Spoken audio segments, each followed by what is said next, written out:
John chapter 21. After these things, Jesus manifested himself again to the disciples at the Sea of Tiberias, and he manifested himself in this way. There were together Simon Peter, and Thomas called Didymus, and Nathanael king of Galilee, and the sons of Zebedee, and two others of his disciples. Simon Peter said to them, I am going fishing. They said to him, we will also come with you. They went out and got in the boat, and that night they caught nothing. But when the day was now breaking, Jesus stood on the beach. Yet the disciples did not know that it was Jesus. Jesus therefore said to them, children, you do not have any fish, do you? They answered him, no. And he said to them, cast the net on the right-hand side of the boat, and you will find a catch. They cast therefore, and then they were not able to haul it in because of the great number of fish. That disciple therefore whom Jesus loved said to Peter, it is the Lord. And so when Simon Peter heard that it was the Lord, he put his outer garment on, for a strip of work, and threw himself into the sea. But the other disciples came in the little boat, for they were not far from the land, but about 100 yards away, dragging a net full of fish. And so when they got out upon the land, they saw a charcoal fire already laid, and fish placed on it, and bread.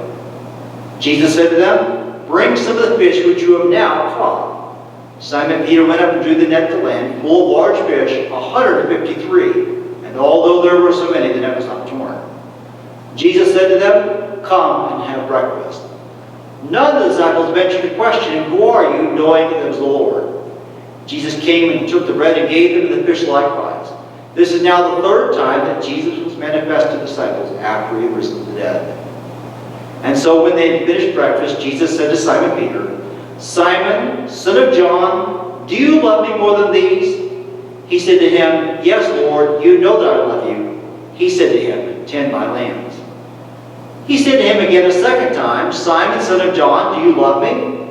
He said to him, yes, Lord, you know that I love you. He said to him, shepherd my sheep. He said to him the third time, Simon, son of John, do you love me? Peter was grieved because he said to him the third time, do you love me? And he said to him, Lord, you know all things. You know that I love you. He said to him, tend my sheep. Truly, truly, I say to you, when you were younger, you used to gird yourself and walk wherever you wish. But when you grow old, you will stretch out your hands, and someone else will gird you and bring you where you do not wish to go. Now this he said, signifying by what cometh he would glorify God. And when he had spoken this, he said to him, follow me. Peter, turning around, saw the disciple whom Jesus loved, following them, the one who also leaned back on his breast to supper and said, Lord, who is the one who betrays you? Peter therefore, seeing him, said to Jesus, Lord, what about this man? Jesus said to him, if I want him to remain till I come, what is that to you? You follow me. This saying therefore went out among the brethren that that disciple would not die. Yet Jesus did not say to him that he would not die, but only, if I want him to remain until I come, what is that to you? This is the disciple who bears witness to these things and wrote these things, and we know that his witness is true.